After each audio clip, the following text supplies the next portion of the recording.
안녕하세요. 사연에 빠지다의 DJ 민영입니다. 오늘도 두 가지 사연 준비되어 있는데요. 끝까지 함께 해주실 거죠? 그럼 오늘의 사연 함께 만나볼게요. 구독과 좋아요 버튼도 눌러주세요. 안녕하세요, 여러분. 여러분은 붕어빵을 보면 어떤 추억이 떠오르세요? 제가 어릴 때부터 붕어빵은 겨울철이면 늘 주변에서 볼 수 있었고 겨울철 대표 간식으로 손꼽히곤 했는데요. 요즘은 찾아보기가 힘들다죠. 오죽하면 붕세권이라는 말이 나돌 정도로 보기 힘들어졌을까요? 저에게는 붕어빵이 좀 더 특별한 의미가 있답니다. 아빠와 추억의 상징 같은 것이죠. 겨울이면 아빠는 항상 퇴근길에 붕어빵을 사서 우리 가족에게 나눠주셨어요. 이 아빠는 어릴 때부터 이게 그렇게 먹고 싶더라. 오늘처럼 힘든 날에는 붕어빵이 생각나서 우리 아들, 딸하고 엄마하고 나눠 먹고 힘내야지. 다른 집 아빠들은 일이 힘드실 때 친구들이랑 약주하고 거나하게 취해서 집에 들어오실 텐데 우리 아빠는 참 별나셨죠. 아빠는 전기 설비공이셨어요. 아빠는 1982년부터 일을 하셨었는데 천장 전득 작업과 해머 드릴, 전선관 매립 등등 힘든 일을 해오셨어요. 특히 전기공사에서 사용되는 무거운 자재를 어깨에 메고 나르는 일을 반복하느라 아빠는 늘 어깨가 아프다고 집에서도 자주 말씀하셨어요. 어릴 때면 아빠가 어깨랑 등이 아프시다고 해서 오빠랑 같이 안마를 해드렸어요. 그러면 아빠는 우리 새끼들이 안마해주니까 하나도 안 아프네 이러면서 웃으셨죠. 사실은 계속 많이 아프셨을 텐데 말이에요. 이렇게 힘들게 돈을 벌어 저랑 오빠를 키우셨으니 효도를 해야 하는데 우리 오빠는 철이 없었습니다. 친구들하고 나가서 축구하고 지면 싸우다 오는 게 하루 일과였거든요. 하라는 공부는 안 하고 자잘하게 사고를 치니 우리 엄마 아빠의 한숨이 늘었죠. 동생인 저는 오빠가 한심해 보였어요. 그러다가 정신을 차릴 줄 알았지만 오빠는 대학도 저기 지방에 있는 지방대에 갔어요. 대학 등록금만 있으면 무늬만 대학생인 그런 곳을 뭐하러 가는지 모르겠지만요. 그래도 아들 대학 보낸다고 공부 하나도 안 하는 오빠를 위해 등록금 4년 동안 내주셨습니다. 뿐만인가요? 지방이니까 자취한다고 해서 방 월세며 식비며 다 부모님이 대주셨어요. 오빠보다는 조금 철든 저라도 열심히 공부해서 성공해야 했습니다. 저는 여중여고를 졸업했는데 거기에서도 늘 전교권 성적으로 다니다 중앙대학교 약학대에 입학했어요. 그렇게 대학교 생활을 하던 중에 우리 집에 큰일이 들이닥쳤습니다. 제가 대학교 3학년 때 아빠는 일하시던 도중 허리가 끊어지는 극심한 통증을 느끼고 쓰러지신 거예요. 회사에서 응급병원으로 옮겨졌지만 어깨 부분 파열과 추간판 탈출증이라는 허리 디스크를 진단받고 입원해서 수술을 받으셔야 했습니다. 20년이 넘는 세월 동안 반복해서 힘든 전기공사를 수행했던 아빠는 이미 몇 년 전부터 어깨와 허리의 통증이 심해져 잘 움직이지 못하셨더랬죠. 하지만 아빠는 진통제를 먹어가며 일을 멈추지 않으셨습니다. 아빠는 대학생인 저와 오빠를 졸업할 때까지 뒷바라지해야 한다는 신념이 있으셨기 때문이죠. 그동안 아빠는 퇴근 후에는 거의 침대에 누워 계시면서 엄마는 파스를 붙이고 얼음찜질을 해가면서 하루하루 버티다 그만 더 이상 몸이 버티질 못한 거예요. 아빠가 병원에서 수술을 받으셨지만 그 이후 전처럼 사시지는 못했습니다. 제대로 일어나서 걷지도 못할 만큼 거동이 힘들어졌기에 하시던 일도 그만두어야 했습니다. 우리나라가 선진국 반열에 오르던 참이라지만 아직도 근로자들의 대우는 열악하기 그지 없었습니다. 분명 아빠는 업무상 재해로 인해 반불구의 몸이 되셨지만 회사에서는 위로금 5천만 원 외에 산업재해로는 인정해줄 수 없다고 나왔어요. 원통했지만 회사에 소송을 걸기엔 우리는 평범한 소시민으로 쉽지 않았습니다. 그저 위로금을 생활비로 까먹으면서 살아야 했습니다. 전 집안 사정이 나빠지자 어두운 얼굴로 대학교를 다녔습니다. 그런 저의 힘든 상황을 눈치채고 다가와준 사람이 있었어요. 바로 정기준이라는 남자애인데 같은 중앙대학교 전자공학과의 친구였습니다. 기준이는 빠른 년생으로 저보다 1살 어리지만 같은 학번으로 친구처럼 지냈어요. 지난 학교 축제 때 우리과 행사 부스에 놀러왔던 기준이는 저를 처음 만났습니다. 그 이후부터 우리는 친구처럼 자주 보고 지냈어요. 민희야, 요즘 무슨 일 있어? 너 요즘 표정이 너무 안 좋아서 걱정된다. 친구들에게 우리 집 사정을 얘기하는 것이 부끄럽다는 마음에 애써 그 질문을 피했어요. 하지만 기준이는 어떤 눈치를 채곤 저에게 집요하게 물어봤고 전 간단하게 우리 아빠가 다친 사정을 털어놓았어요. 난 중학교 때 우리 엄마가 폐암에 걸리셔서 엄마 옆에서 간호해드린 적도 있어. 그러다가 몇 년 못 사시고 돌아가 버리셨지만 말이야. 민이네 아빠가 잘못되셨으니 걱정이 많겠다. 내가 같이 도와줄게. 나 업무 간병도 해왔던 경력자라고. 아빠 일로 상심했던 저를 기준이는 위로해주고 도와주었습니다. 기준이는 아빠의 허리에 사용할 의료 보조기구를 사러 의료기기상에 같이 가주기도 하고 아빠의 재활치료 병원을 조사해서 알려주기도 했어요. 기준이는 고작 대학생인데 이렇게 어른스럽게 절 도와주는 모습에 기준이를 향한 점차 제 마음이 이전과 달라졌습니다. 저를 오랫동안 한결같이 좋아해 주었고 우리 집 사정을 알고 친오빠보다 더 오빠처럼 든든했던 기준이가 이제 남자로서 좋아지기 시작했어요. 어느새 전 기준이의 여자친구가 되었고 대학교에서 수업 외의 시간에는 같이 밥을 먹고 도서관에서 공부를 하는 돈독한 캠퍼스 커플이 되었습니다. 둘 다 졸업 후 취직을 해야 하는 나이가 되었지만 전 약사 국가시험을 준비했고 기준이도 전자회사, 즉 삼성과 LG 같은 대기업 취직을 준비했습니다. 저는 원래 성실하고 열심히 공부하는 스타일이었어요. 대학을 다니는 내내 시험기간 전후로는 학교 도서관에 살았을 정도니 학점도 좋았어요. 하지만 기준이는 공부를 열심히 하는 학생이 되지 못했어요. 대기업을 준비한다면서 사트와 같은 각 회사별 지필고사를 준비해야 하는데 문제집은 펴보지도 않았는지 하얗기만 했습니다. 기준아, 너도 나처럼 집에서 도와주지 못하는 형편이면 우리 좋은 곳에 취직해서 돈 많이 벌어야 하잖아. 더 열심히 공부하고 취직 준비해보자. 하지만 기준이는 여전히 성실하지 못한 대학생활을 이어갔습니다. 취직 준비나 공부보다는 동아리 활동하고 술 마시고 노는 건수에만 관심이 있어 했어요. 열심히 준비한 끝에 저는 결국 약사 면허 시험에 합격해서 보건복지부 장관의 약사 면허를 취득했습니다. 그리고 대학을 졸업한 뒤에는 교수님 추천으로 대학병원 약사에 취직할 수 있었어요. 병원에 다니면서 연봉이 5천만 원 정도로 괜찮은 수입을 벌고 있었어요. 하지만 기준이는 아직 취직하지 못하고 있었어요. 자기 학점과 시험 점수로는 안 되겠던지 금세 대기업을 포기하고 정신 차리고 면접을 보러 다녔습니다. 결국 기준이가 어떤 전자회사에 취직을 했어요. 저는 기준이의 취직을 무척 축하해 주었지만 기준이는 울상이었습니다. 내가 다닐 회사가 화성시에 있어. 서울에서 출퇴근을 어떻게 하냐. 기준이는 멀리 떨어져 있는 회사에 다니느라 아침 6시 반에 나와 퇴근은 8시는 되어야 할 수 있으니 죽을 맛이었습니다. 대학교 때 놀기 좋아하던 친구가 갑자기 직장인 생활을 하려니 어려운 것이 당연하겠죠. 그래서 저는 기준이에게 맛있는 음식도 사주고 넥타이도 선물해주면서 기준이를 응원해 주었습니다. 그렇게 우리 둘 다 직장인이 되어 열심히 일을 하며 살고 있었어요. 그러던 어느 날 기준이와 주말 데이트를 하고 있었는데요. 그날따라 기준이의 얼굴은 긴장해 있었어요. 기준아, 무슨 일 있어? 오늘따라 좀 불안해 보이는걸? 민이야, 이 청혼 반지 받아줘. 우리 결혼하자. 기준이는 눈을 질끈 감고 저에게 금색 반지 케이스를 내밀었습니다. 지금 나한테 청혼하는 거야? 나 고작 27이고 넌 26인데 벌써 결혼하자고? 예상치 못한 청혼에 전 조금 당황했어요. 우리 나이는 아직 결혼 정년기에 못 미쳤고 사회생활을 한 지 2년도 채 되지 않는 사회초년생이었으니까요.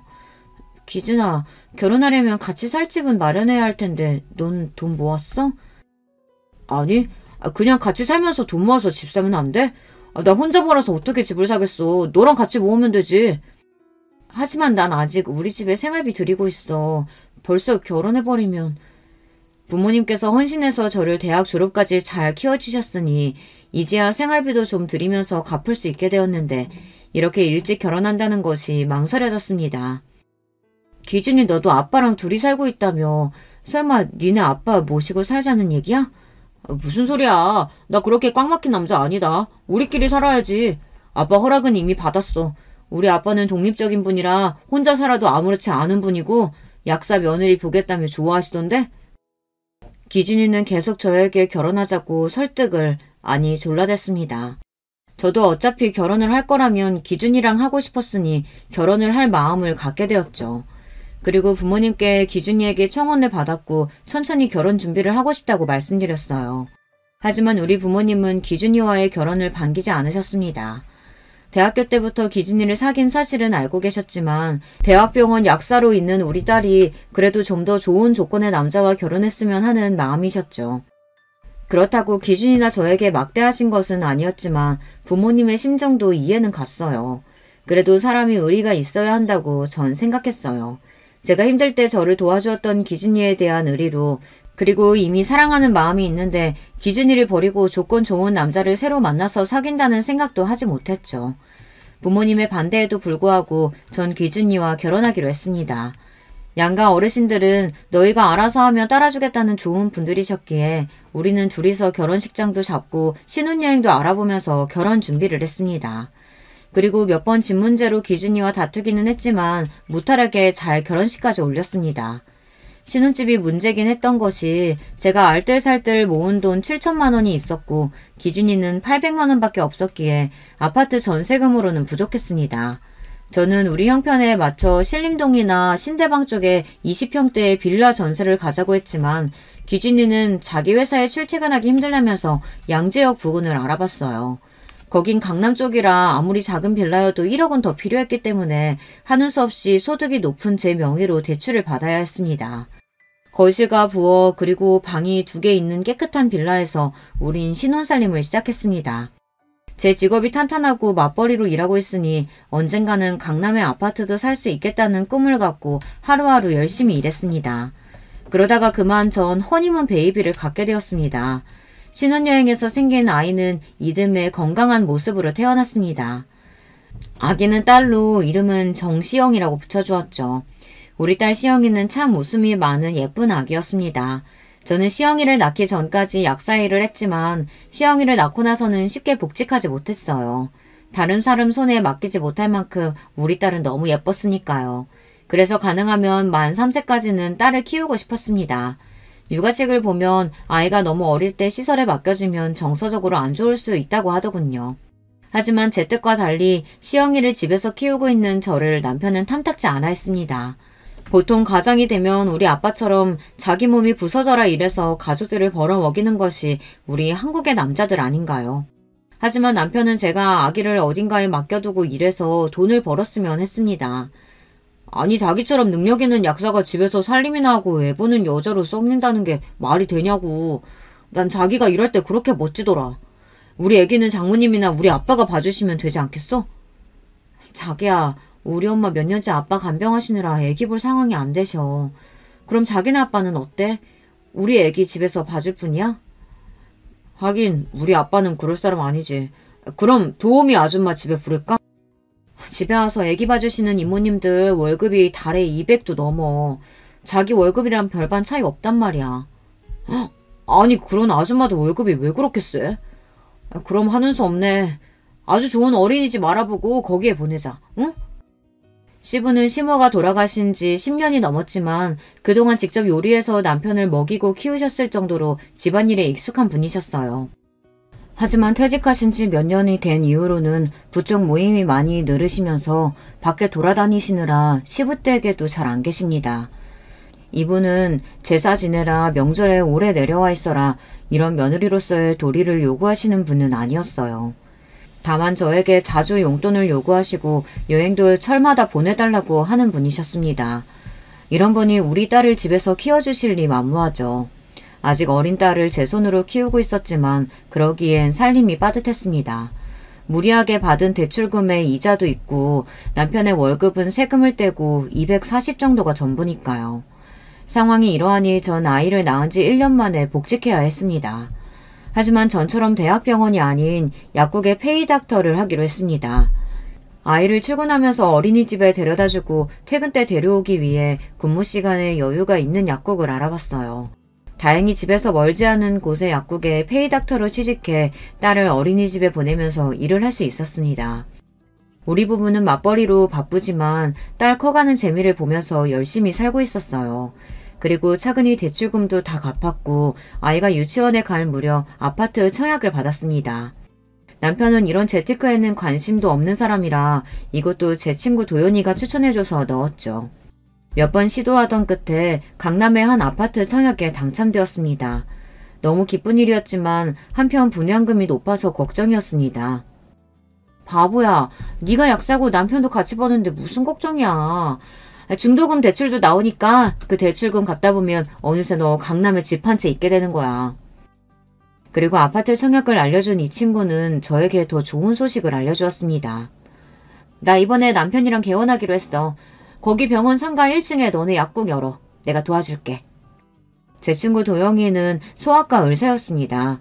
남편도 같이 공부하던 의대생 커플이었죠. 두 부부 의사가 소아과를 개원하기로 한 것이었어요.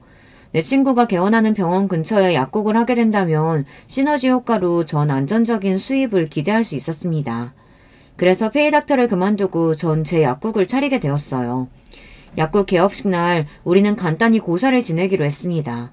떡이랑 돼지머리, 사과 등을 술과 함께 고사상에 차려놓고 절을 했어요. 남편은 그날 어찌나 좋아하던지 저보다 더 좋아했습니다. 나 이제 진짜 쉬었다면 됐네. 내가 아침밤으로 열어주고 당신이랑 같이 출퇴근도 해줄게. 돈 많이 벌어와 여보. 이렇게 애교 섞인 말로 남편이 내 약국 개업을 축하해 주었습니다.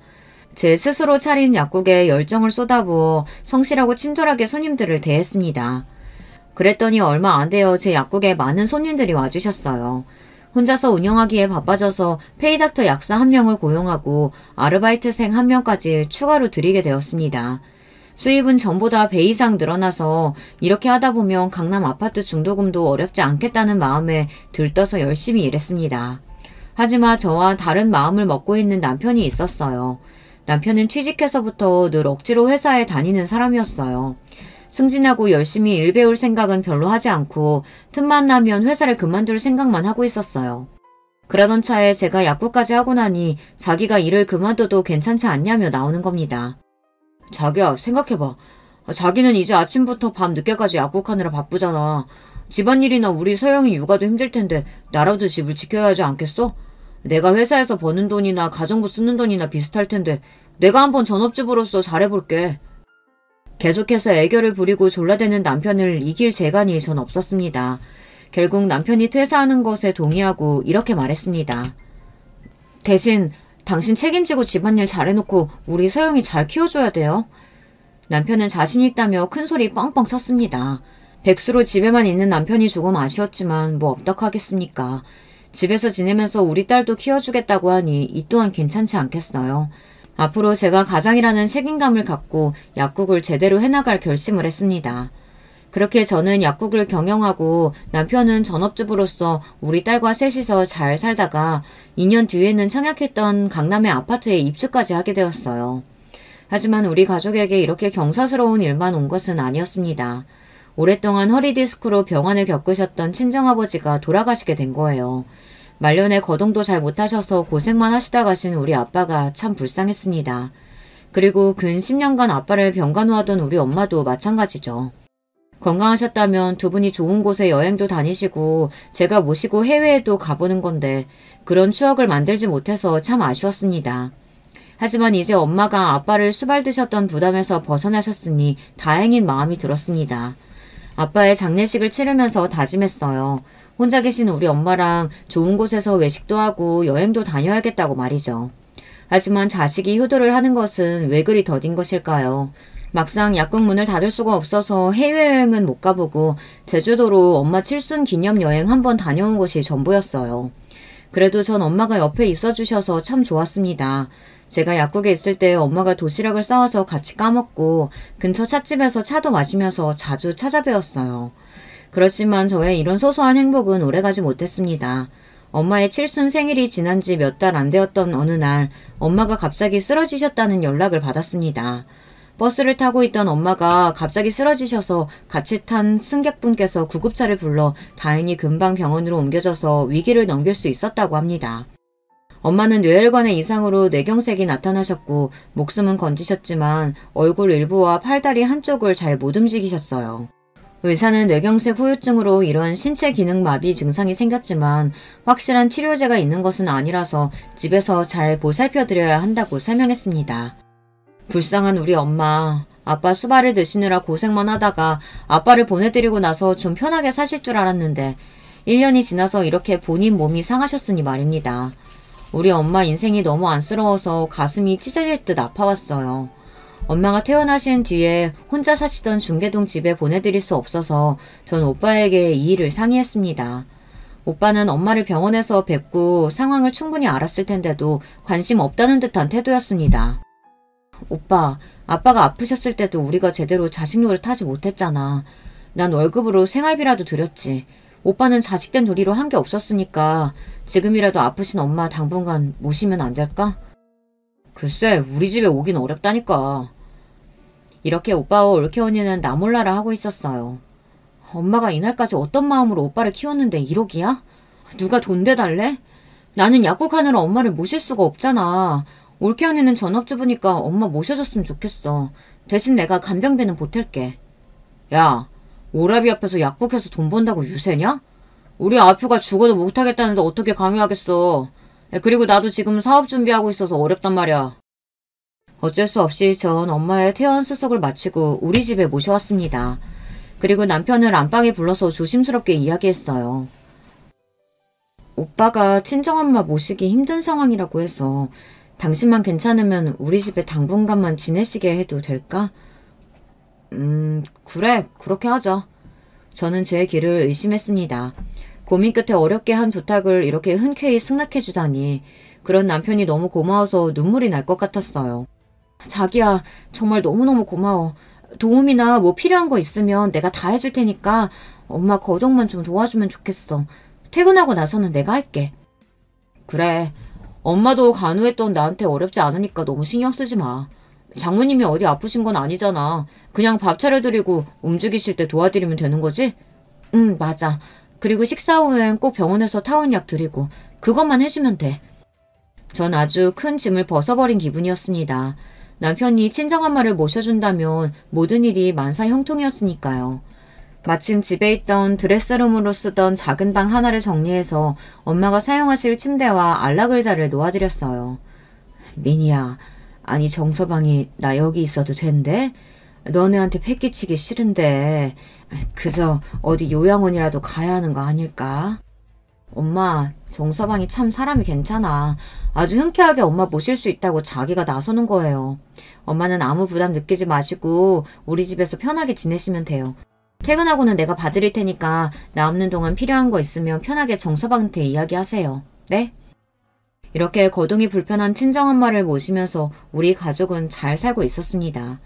다만 남편이 저에게 요구한 부분이 없지는 않았어요. 남편은 친정엄마를 모시는 대신 요양원에 줄 돈을 자신에게 달라고 했죠. 그 돈이 왜 아깝겠어요. 전 생활비 이외에도 남편에게 따로 200만 원을 주었어요. 약국이 쉬는 날이면 제가 집에서 엄마와 지내고 남편에게는 외출하고 오라고 했습니다. 거기에 시부는 내 아들이 너 대신 효도를 해주고 있으니 너도 나한테 용돈으로 보상하라 이렇게 말씀하셔서 시부께 100만 원씩 보내드렸어요. 돈은 좀 들었지만 그래도 이렇게 함께 지낼 수 있으니 얼마나 다행이겠어요.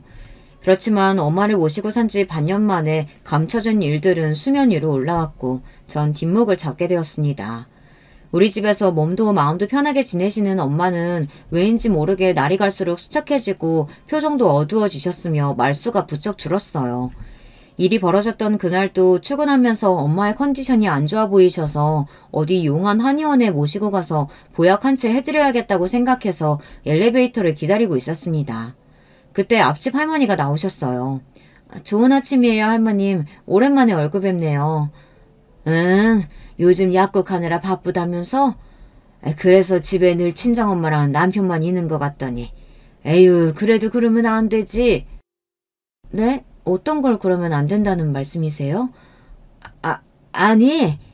앞집 할머니는 무의식 중에 튀어나온 자신의 말에 당황하는 눈치였습니다. 왠지 불길한 예감이 스쳤고 저는 할머니께 말씀 좀 해달라고 계속 채근했습니다. 아유, 우리 집 애가 남의 집이라는 간섭하는 거 아니라고 입 다물라고 했는데 에휴, 나도 모르겠다. 나 또래 어르신이 그러니 남일 같지 않고 내가 영 마음이 안 좋대. 있잖아, 그 집 남편이 아무래도 엄마를 잘 못 모시는 것 같아. 내가 현관문 밖에서 거기 엄마가 울고 남편 소리 지르는 걸 몇 번이나 들었거든. 그리고 잘 못 보던 젊은 여자가 그 집에 몇 번이나 들어가던데 그 여자가 화장도 요란하고 살을 여기저기 다 내놓고 다니는 모양새가 영 보통 여자 같지가 않어. 웬 술집 여자 같단 말이지. 앞집 할머니의 말씀을 듣고 난 저는 약국 위층 병원으로 가서 친구에게 이 일을 털어놓았습니다. 예, 아무래도 니네 남편 의심스럽다. 이럴 때 남편한테 물어봐봐야 딱 잡아떼면 그만이지 않겠어? 그럼 이렇게 하는 게 어떨까? 집에 CCTV를 몰래 달아봐. 친구의 얘기대로 인터넷을 검색해서 CCTV 몇 대를 구매해서 집안 곳곳에 남편 몰래 달아두었습니다. 그리고 떨리는 마음으로 3일 동안 녹화된 영상을 약국 문을 열기 전 이른 아침 혼자 보기 시작했어요. 그 영상을 보고 나서야 전 뒤늦게 알게 되었습니다. 영상 속 우리 집 안에서는 악마와 같은 일들이 벌어지고 있었습니다. 남편은 자기 아침상을 차리는 모양인지 생선과 고기를 구워서 식탁에 맛있는 한 상을 차려 올렸습니다. 거기에 밥숟가락과 밥만 올린 뒤 엄마를 모셔와서 함께 드실 줄 알았어요. 하지만 남편은 혼자 식탁에 앉아 TV를 보며 그 맛있는 음식들을 혼자 먹어치웠습니다. 식사를 마친 남편은 접시에 밥 한 덩이, 김치랑 남은 밑반찬 몇 개를 담았어요. 거기에 고기나 생선도 올리지 않은 그 부실한 섞은밥 하나만 갖고 엄마 방에 들어갔습니다. 그리고 숟가락 하나로 엄마의 입에 그것들을 무성의하게 집어넣는 거예요. 우리 엄마는 원체 밥도 꼭꼭 씹어 천천히 드시는 분이고 국 없이는 아침 식사도 못하는 분인데 그렇게 우겨 넣으니 중간중간 캑캑하면서 체하셨어요. 남편은 그 모습을 보고 가만히 있고 엄마는 겨우 물을 조금 마셔가면서 진정하셨습니다. 나중에 안 사실이지만 남편이 엄마의 밥을 억지로 먹이는 과정에서 흡인성 폐렴까지 오셨던 거예요. 저와 딸이 함께 있을 때면 남편은 제대로 식사를 차려 엄마를 휠체어에 모시고 와서 식탁 자리에 잘 모셔다 드리고 함께 먹었어요. 엄마가 숟가락을 드시면 거기에 자기가 이것저것 반찬도 올려드리고 했단 말입니다. 하지만 제가 없을 때마다 이렇게 비인간적으로 엄마에게 식사를 드렸던 거예요. 엄마 얘기로는 그마저도 하루 삼시세끼도 못 얻어먹었대요. 집에만 누워있는 노인네가 많이 먹어봐야 똥오줌만 많이 싸지. 뭘 더 먹겠다는 거예요. 적당히 좀 먹어요. 라고 하면서 두 끼만 챙겨줬던 겁니다. 어쩐지 제가 엄마 간식으로 사다 놓은 영양갱이나 과자들을 너무 금방 다 드셔버려서 간식 욕심이 생기셨나 했더니 실은 배고파서 그걸 드신 거였어요. 남편은 엄마의 간병 전부를 맡는다고 했지만 여자인 엄마의 자존심상 성인용 기저귀와 속옷은 제가 아침 저녁으로 갈아드렸습니다. 대신 낮 시간 동안에 화장실 가시고 싶을 땐 남편이 모시고 변기에 앉혀드리는 것만 부탁했어요. 하지만 영상 속에서 엄마는 안절부절 못하면서 화장실에 가고 싶어 했음에도 남편은 이 요구를 무시한 채 누워서 핸드폰만 하고 있었어요. 급기야 엄마가 참지 못하고 바지에 소변을 보고 말았는지 남편은 그런 엄마에게 막 소리를 지르고 옆에 있던 휴지각을 던져버리는 게 아니겠습니까? 엄마는 너무 창피하고 무서워서 그저 팔을 살짝씩 버둥거리는 것 밖에는 할 수가 없었고 그저 울고만 계셨습니다. 남편이 그동안 우리 친정엄마를 소홀히 모시는 차원을 넘어 괴롭히고 무시했다는 사실에 너무 놀라 한참 동안 뛰는 가슴을 진정시켜야 했습니다.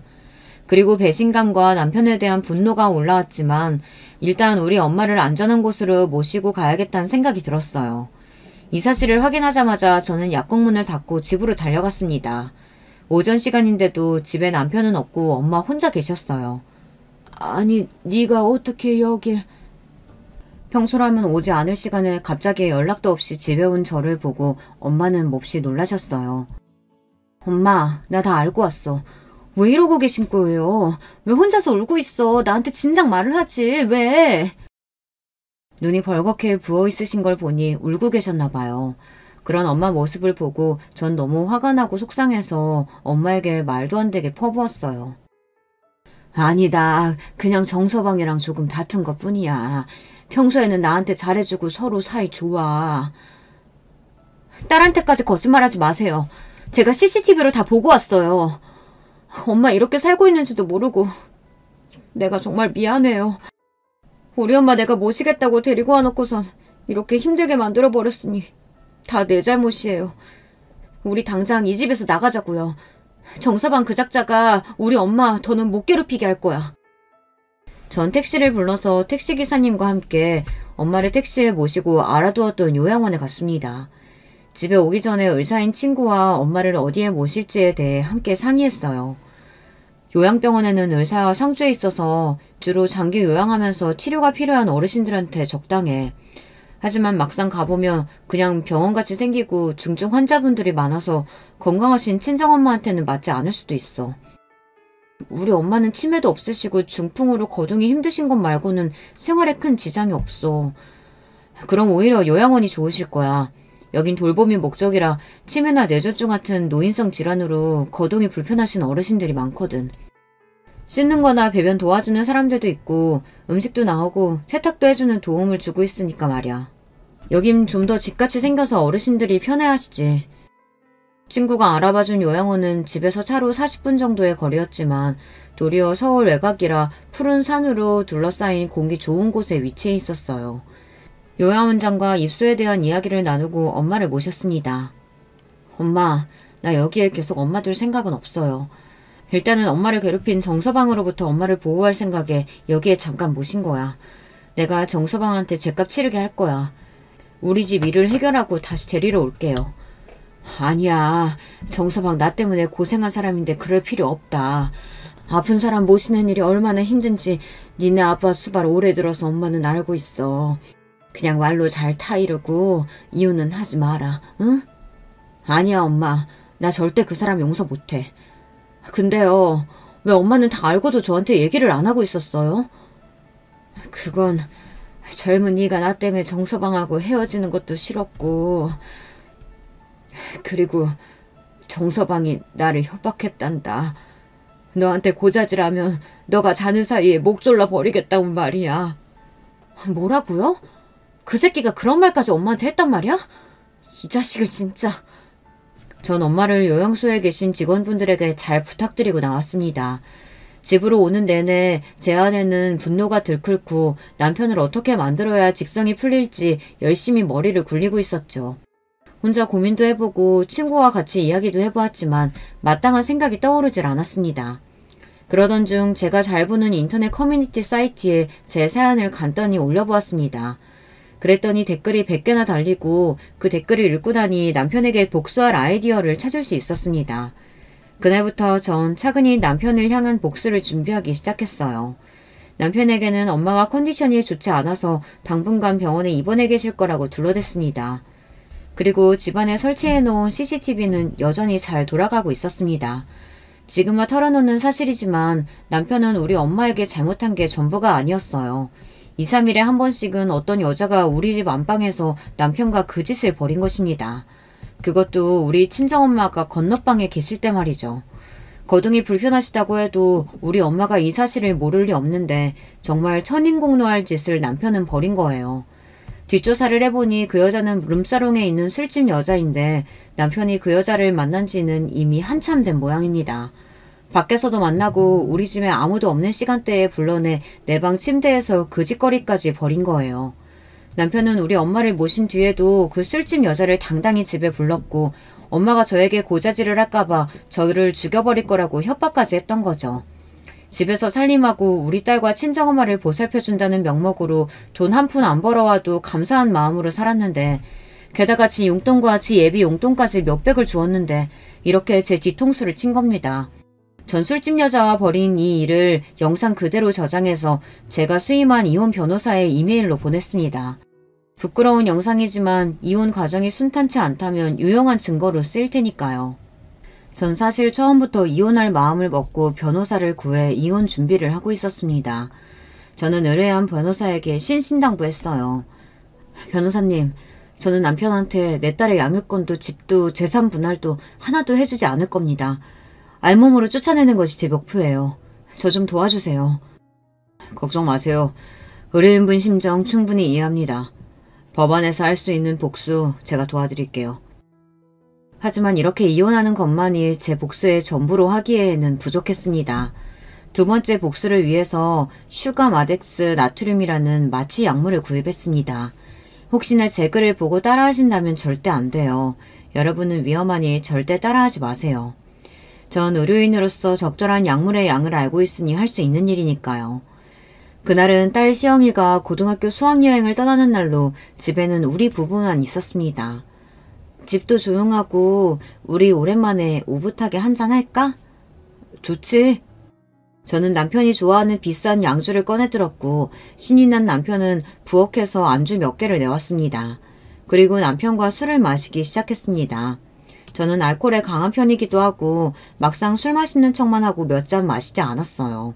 남편만 흥이 올라서 술을 여러 잔 들이키고 있었죠. 남편이 화장실 간 틈에 저는 남편 술잔에 마취 약물을 몇 방울 탔습니다. 그리고 돌아와 소파에 앉은 남편에게 술을 계속 권했고 남편은 마취 약물이 들어간 술을 마시고 말았습니다. 이내 남편은 술 기운인 줄 알고 잠이 들었습니다. 사실 이 약물은 전신마취 등에 쓰이는 약물이지만 소량 흡입했기에 남편은 마취된 환자처럼 쓰러져 잤습니다. 전 남편을 침대에 겨우 끌고 와서 침대의 봉에 팔과 다리 사지를 끈으로 묶었습니다. 이때부터 이틀 동안 남편에게 지옥을 맛보게 해야 했으니까요. 이튿날 아침 남편은 살짝 의식이 돌아왔습니다. 하지만 쉽게 몸을 움직이지 못했을 겁니다. 그건 묶어놔서가 아니라 마취의 효과가 남아있었기 때문이죠. 이게 무슨 일이야? 내가 왜 이러고 있어? 당신이 이런 거야? 나야. 근데 난 지금 당신 아내로서가 아니야. 내 엄마를 괴롭힌 남자한테 그 고통을 조금이라도 느껴보라고 이런 시간을 마련한 거지. 그게 무슨 말이야? 내가 장모님을 괴롭혔다고? 네 엄마 대신해서 모셔준 나한테 이런 짓을 해? 잡아떼지 마. 우리 엄마가 너한테 당한 짓 내가 모를 줄 알아? 넌 이제 몸도 잘 움직이질 못할 거야. 그렇게 거동이 불편한 사람이 한번 돼보라고. 전 남편을 비웃고 안방에서 나갔습니다. 그리고 맛있는 반찬과 찌개를 만들어서 아침상을 차렸어요. 너무 좋은 냄새, 그리고 어젯밤의 숙취 등으로 남편은 그 음식이 먹고 싶어서 안달이 났죠. 나도 밥 줄 거지? 나 굶기지 마. 지금 속이 토할 지경으로 메식거려서 찌개 한 모금만 먹고 싶어. 저는 아무 말 없이 국그릇에 밥과 찌개 그리고 반찬 몇 개를 섞었어요. 그것은 마치 잔반을 처리한 꿀꿀이젓처럼 보였습니다. 그것을 남편에게 내밀었습니다. 나보고 이 음식물 쓰레기 같은 걸 먹으란 말이야? 저는 남편의 입에 이 음식을 숟가락으로 퍼서 한 입 한 입 떠 넣어주었습니다. 남편도 처음에는 거부하다가 배가 고파서인지 이내 받아먹었어요. 그러던 도중 컥컥거리기도 했습니다. 그만 천천히 좀 넣어.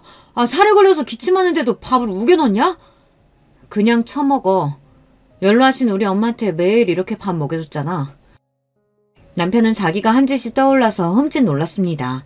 갑자기 전 이 밥도 주기 싫어져서 부엌 개수대에 남편이 먹던 것을 버려버렸습니다.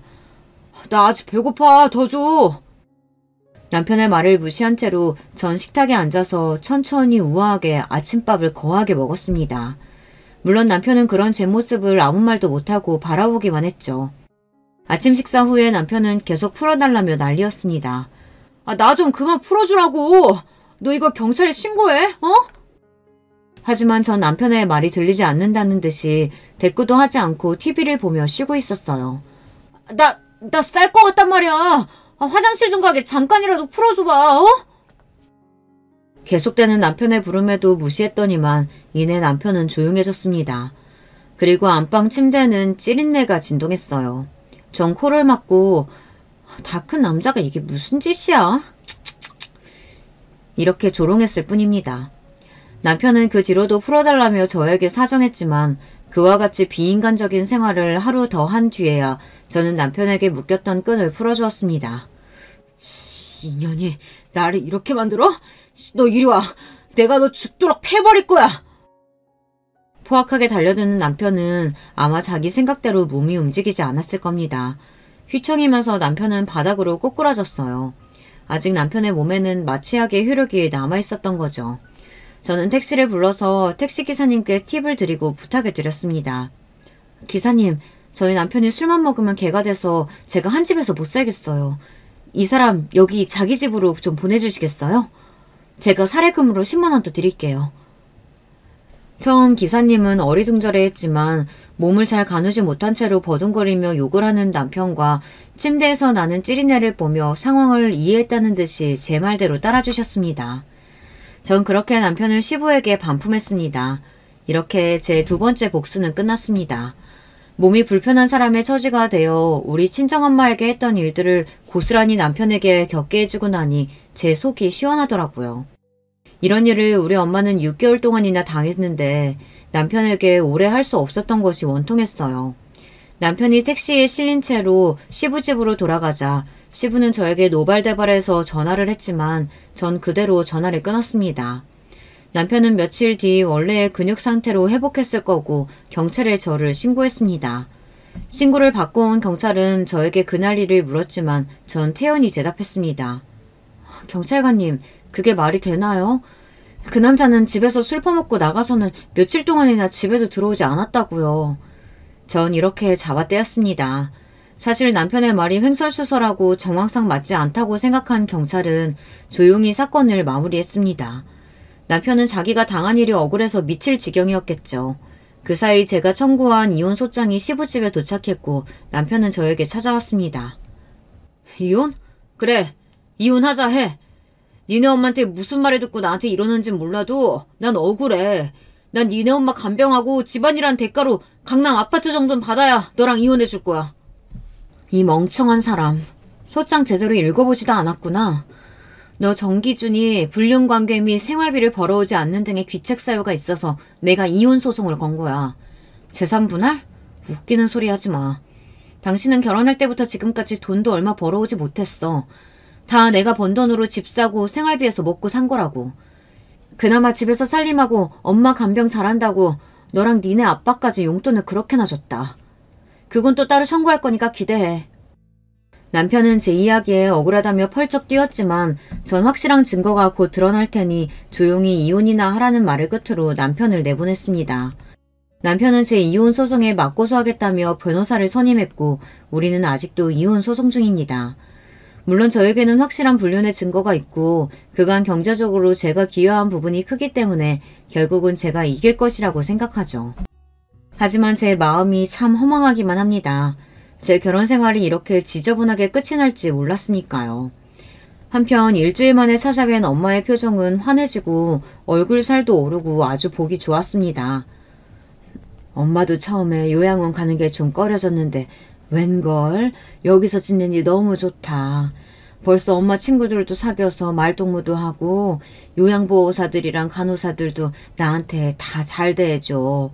밥도 잘 나와서 엄마 살찐 거 좀 봐라. 요양원에 가려면 심사기간도 걸리고 까다로워서 입소하기 어렵다고 들었어요. 우리 엄마는 그만큼 장애 등급이 높지 않았고 그 당시에 급히 엄마를 모셔와야 했기 때문에 정부 지원금 없이 요양원에 꽤 큰 돈을 내야 했죠. 하지만 엄마가 이렇게 잘 지내시니 그 돈은 전혀 아깝지가 않았습니다. 약국하면서 딸도 키우고 제가 어떻게 엄마를 도와드릴 수 있을지 난감했는데 다행이었죠.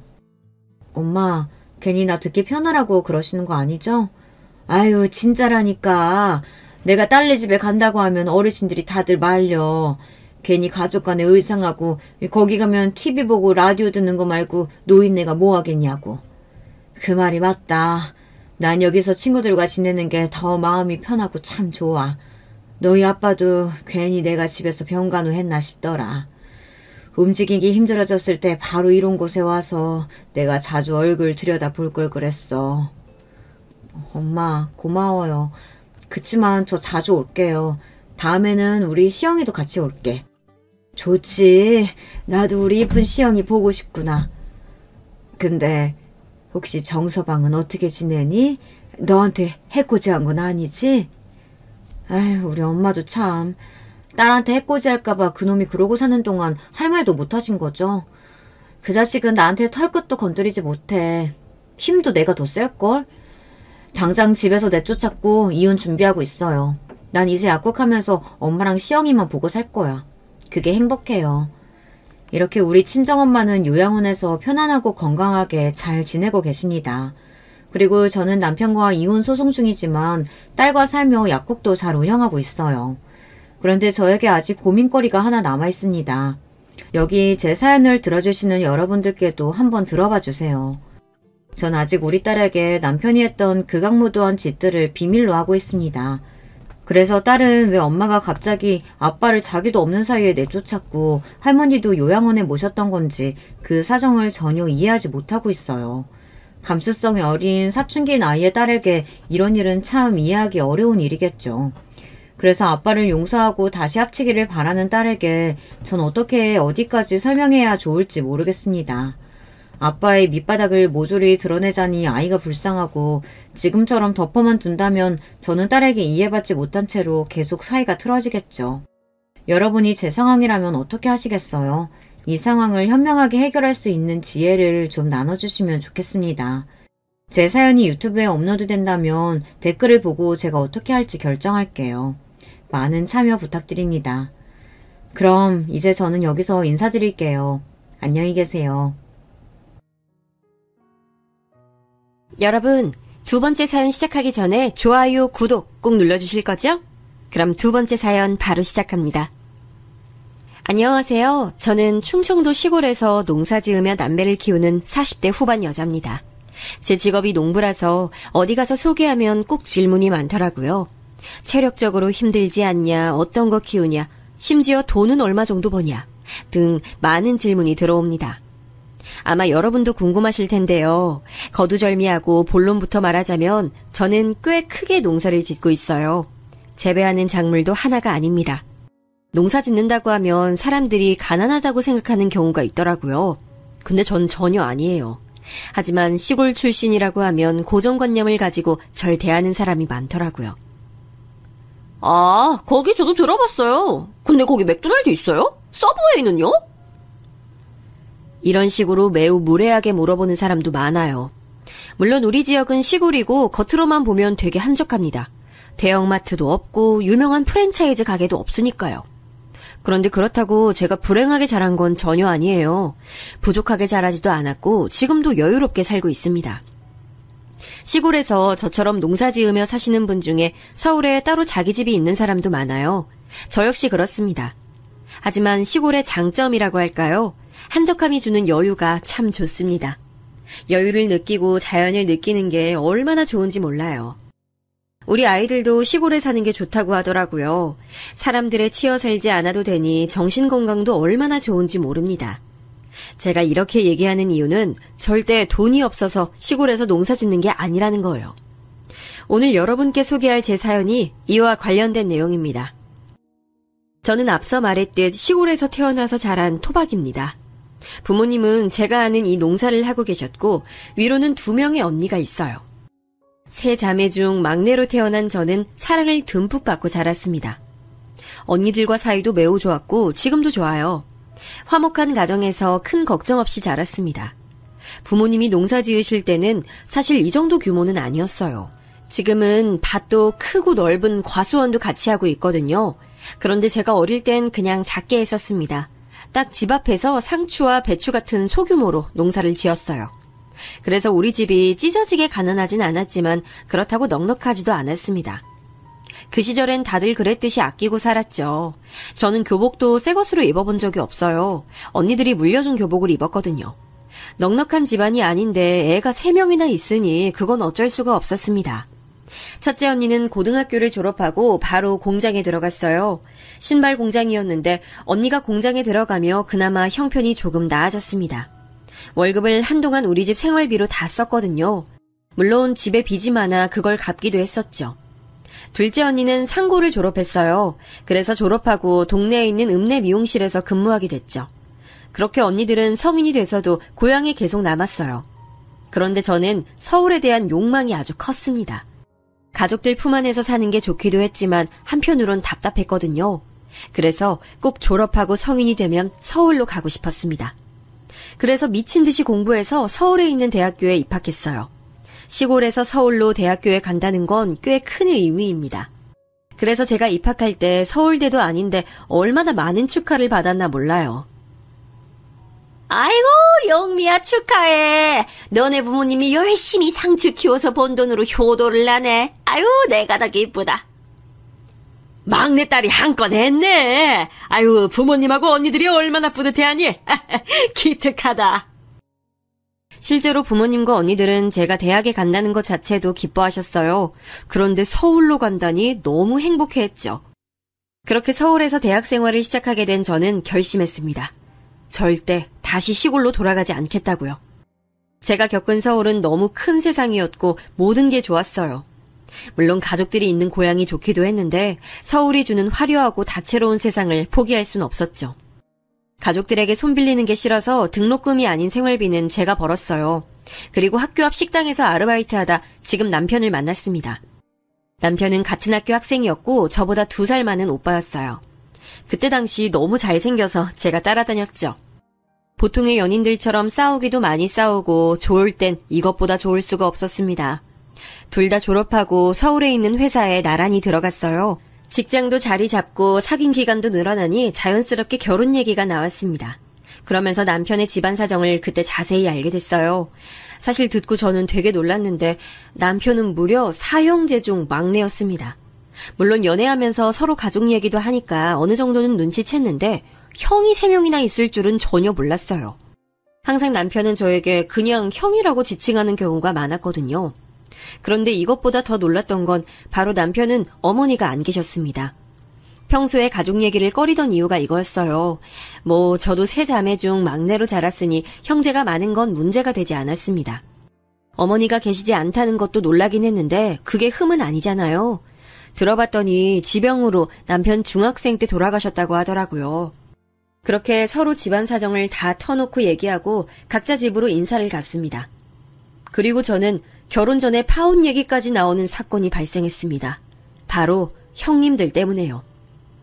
남편이 먼저 우리 집에 인사를 왔었는데 사실 우리 집은 남편을 굉장히 반겼어요. 첫째 언니와 둘째 언니는 이미 결혼한 상태였는데 형부들이 사실 그다지 좋은 성격과 외모를 가지고 있진 않았거든요. 첫째 언니는 공장에서 만났고 둘째 언니는 손님과 결혼했는데 둘 다 능력이 딱히 없었어요. 그런 형부들을 보다 멀쩡하게 서울에서 직장을 다니는 사위가 온다니 부모님은 버선발로 맞이하셨죠. 아이고 정서방 이리 와요. 서울에서 오느라 고생했어요. 우리가 시골이라 크게 대접해주고 싶었는데 그럴 수가 없어서 미안해요. 대신 많이 차렸으니까 편하게 많이 먹고 가요. 실제로 엄마는 남편이 인사 온다는 소식을 듣고 시장에 가서 한우를 사오셨더라고요. 제가 자라면서 집에선 먹어본 적이 없는 그 한우요. 아버지는 우리가 집안 마당에서 키우던 오리까지 손수 잡아서 남편을 맞이했습니다. 언니들도 형부들하고 와서 갈비찜부터 그날 당일한 겉절이까지 상다리가 휘어질 정도로 준비했더라고요. 남편은 그날 기대에 부응하겠다고 무리하게 먹었습니다. 올라가다 휴게소에서 소화제를 사 먹을 정도로요. 부모님은 남편의 차에 농사지은 고구마부터 상추, 온갖 농작물을 가득 담아주셨습니다. 사람이 기대하면 안 되고 무언가를 바라고 이런 대접을 해준 건 진짜 전혀 아니에요. 그런데 이렇게 우리 집에서 남편을 맞았으니 저도 살짝 기대하는 마음이 생겼습니다. 그냥 푸대접만 아니길 바랐죠. 그런데 웬걸 시댁에 가자마자 저는 빈정이 상할 대로 상했습니다. 아, 오늘 온다고 했었지? 미안. 내가 너무 바빠서 깜빡했네. 일단 밥이라도 먹어야 하니까 우리 가게로 갈까? 아니, 제가 오늘 인사 온다고 했잖아요. 참. 까먹을 수도 있지 뭘 그렇게 정색해. 재수씨, 어서 와요. 일단 우리 가게로 갑시다. 저는 시댁에 인사 간다고 백화점에서 옷까지 사입고 고급 한우와 과일 세트를 사서 갔거든요. 꽃다발과 와인도 챙겨서 떨리는 마음으로 갔는데 저한테 돌아오는 건 푸대접이었습니다. 첫째 아주버님과 형님은 고깃집을 하고 계셨는데 제가 오는 것을 까먹었다고 하더라고요. 그러면서 저를 본인들 가게로 데려갔어요. 그래, 얘기 이미 들어서 알겠지만 우리 집에 시어머니가 안 계셔. 오히려 동서는 좋을 거야. 다들 모난 성격이 있는 것도 아니고 시집살이 당할 일은 없잖아? 아버지도 병원에 계셔서 사실 우리 집안의 실질적인 가장은 우리야. 그냥 우리 부부를 시부모라 생각하면 돼. 오히려 좋을 거야. 우리가 이렇게 보여도 참 돈도 잘 벌고 능력이 있거든. 이 가게뿐만이 아니고 저기 골목 뒤에 또 가게가 있어. 행제한 거지. 진영이가 순하고 착하니까 결혼해서 살기엔 딱이지. 아, 우린 명절엔 꼭 모이니까 그건 명심하고 가족들이 사이가 좋아서 행사가 많아. 첫째 아주버님과 형님은 저한테 대뜸 반말로 자기 자랑을 하기 시작했어요. 뭐라 대답해야 할지 몰라 가만히 있었습니다. 남편만 중간에서 어쩔 줄 몰라 했죠. 본인들 가게가 얼마나 잘 되는지부터 자식들의 학교 성적까지 온갖 자랑을 들었습니다. 사실 그 자리에서 제가 존중받는다는 기분은 들지 않았어요. 그래서 다른 형제들은 보지도 못했지만 현실적으로 결혼이 망설여졌습니다. 그런데 이걸 부모님께 전달하자니 너무 속상해하실 것 같았어요. 그래서 언니들한테만 말했습니다. 언니들은 당연히 제 편이었죠. 아니, 우리는 마당에서 오리까지 잡아서 대접했더니 이게 뭐야? 아니, 이건 우리 집안 무시하는 거잖아. 지금 시골 출신이라고 무시하는 거야? 뭐야? 나 너무 기분 나빠. 이대로는 결혼 못 시켜. 제부한테도 실망이야. 진영씨도 몰랐대. 계속 몇 주 전부터 내가 온다고 했는데 그걸 까먹은 것 같더라. 시아버지가 병원에 계신다는 것도 몰랐어. 제가 인사를 다녀온 후 결혼 얘기가 나오면 침묵하자 남편은 눈에 띄게 당황했어요. 그러면서 저를 설득하기 시작했습니다. 나도 우리 큰형이랑 형수님이 왜 그랬는지 모르겠어. 그런데 워낙 바쁜 사람들이라 자기가 이해해주면 안 될까? 내가 앞으로 서운할 일 전혀 없게 할게. 남편은 계속 저를 설득했고 저는 그럼 상견례까지는 해야지 고민했습니다. 그리고 나머지 형제들도 만났는데 아니나 다를까 그 자리에서 우리 고향에 대해 언급하기 시작했어요. 아, 거기 들어본 것 같다. 그럼 부모님은 농사 지으시는 건가? 네, 농사 지으면서 사세요. 저 어릴 때부터 집 앞 밭에서 농사 지으셨어요. 요즘에도 농사 짓는 분들이 계시는구나. 교과서에서만 봐서 몰랐어요. 아니, 형수님들 왜 그러세요? 농사가 뭐 어때서 그래요? 아유, 도련님 결혼하려고 애쓴다. 진짜 귀엽다, 귀여워. 그래, 다들 그만하자. 기에 눌렸다는 표현이 맞을 것 같아요. 형님들은 보통 기가 센 사람들이 아니었어요. 제가 만약 언니들이 없이 외동이었으면 거기서 아무 말도 하지 못했을 거예요. 아주버님들은 오히려 멀쩡했습니다. 생각보다 말수가 없어서 놀랍기도 했고요. 그런데 형님들은 자기들끼리 너무 친해 보였어요. 서로 형님, 동서하며 지내는데 마치 자매처럼 친하더라고요. 순간 내가 결혼하면 저 사이에 제대로 낄 수 있을까 생각하기도 했죠. 살면서 고향에 관한 질문은 수도 없이 들었기 때문에 기분이 많이 상하진 않았습니다. 다만 상견례 자리에서 저러면 곤란하다고 남편에게 말했어요. 그리고 상견례 날이 됐습니다. 시아버지가 병원에 누워 계셔서 현실적으로 나오실 수가 없었어요. 제가 남편과 따로 시아버지를 보러 갔을 때도 시아버지는 눈만 간신히 뜨고 계셨습니다. 남편이 많이 늦둥이이기도 해서 시아버지는 이미 연세가 많으셨죠. 상견례 자리에서는 생각보다 조용하게 넘어갔어요. 문제는 결혼식 혼주 문제였습니다. 집안에 대신 앉을 어른이 계시지 않았거든요. 그래서 결국 첫째 형님과 첫째 아주버님이 혼주석에 앉게 되셨어요. 시아버지는 거동이 불편하셔서 도저히 병원에서 나오실 수가 없으셨죠. 그런데 저는 시어머니가 마치 3명이 있는 기분이 들었습니다. 형님들은 생각보다 우리 결혼식에 관심이 많았어요. 아니, 결혼식뿐만 아니고 우리 부부에게 지나친 관심을 보였습니다. 남편이 늦둥이라 오히려 조카들과 나이대가 비슷했거든요. 문제는 제가 혼주 한복을 고르러 가서 발생했어요. 큰형님은 자꾸 신부 어머니가 통상적으로 입는 색을 골랐습니다. 누가 봐도 신부 어머니 색상인 분홍색인데 자꾸 본인도 분홍색을 고집했어요. 동서, 나 이 색이 너무 예쁘고 잘 어울린다. 그치? 나 이 색으로 할게. 그런데 저희 엄마가 이미 언니들 결혼할 때 한복을 구입하셨는데 그 색이 분홍색이에요. 겹칠 것 같은데.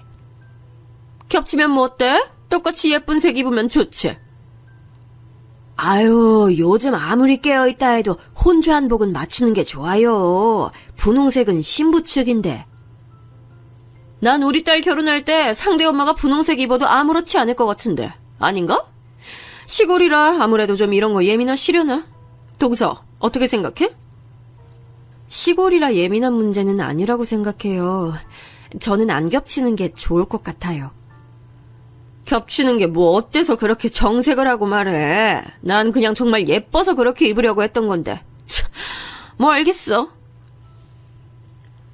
한복 사건으로 큰형님에게 저는 제대로 미운털이 박혔습니다. 그 뒤로도 결혼식장에 꽃장식을 돈을 추가해서 하기로 했거든요. 그런데 그것도 돈을 너무 많이 쓴다고 사치 부린다고 남편에게 말했다고 하더라고요. 형수님이 저렇게 나한테 관심이 있진 않았는데 이상하다. 결혼한다고 하니까 갑자기 저러네. 평소엔 오히려 나 소외당해서 슬펐던 기억이 더 큰데. 아니야, 괜히 텃세 부리는 것 같아. 속상해도 넘겨야지. 어차피 당신 낳은 어머니도 아닌데. 큰형님은 자기의 영향력을 상당히 과시하고 싶어 했어요. 아주버님들은 가만히 있는데 형님들이 저에게 시집살이를 시키셨죠. 실제로 결혼하고 저희가 신혼여행을 유럽으로 다녀왔거든요. 갔다 오며 선물을 사와서 시댁에서 같이 드렸는데 형님들 반응이 별로 좋지 않았습니다.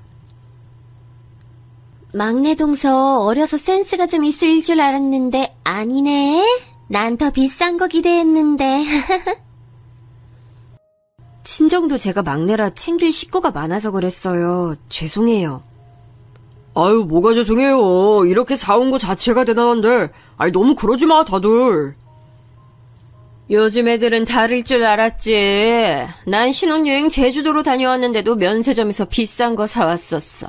당신 기억나? 우리가 첫째라 아버지가 기대가 많으셨지. 그때 면세점에서 완전 비싼 술 샀던 거 기억나네. 그러니까 그땐 이거에 거의 몇 배였지? 한 10배는 됐을 거야. 다음에 선물할 일 있으면 비싼 걸로 사드릴게요. 아니, 다들 우리한테 왜 그래요? 그래도 선물 사온 성의가 있지. 아이, 그래. 그만하고 밥이나 먹자. 형님들이 비꼬면 아주버님들이 오히려 막아줬죠. 저는 형님들이 저한테 이러는 이유를 정확히 알지 못했어요. 아마 텃세와 기싸움이었겠죠. 그리고 결정적으로 제가 친정에서 지원을 많이 받았거든요. 거기에 대한 질투였던 것 같아요. 그 이유는 사실 제가 막내로 자라서 언니들보다 지원을 많이 못 받았습니다. 언니들이 항상 저에게 미안함을 갖는 이유도 그거였고요. 부모님도 막내라고 단 하나도 새 것으로 사준 적이 없다며 미안해하셨죠. 그래서 결혼이니까 많이 지원해주고 싶다고 하셨어요.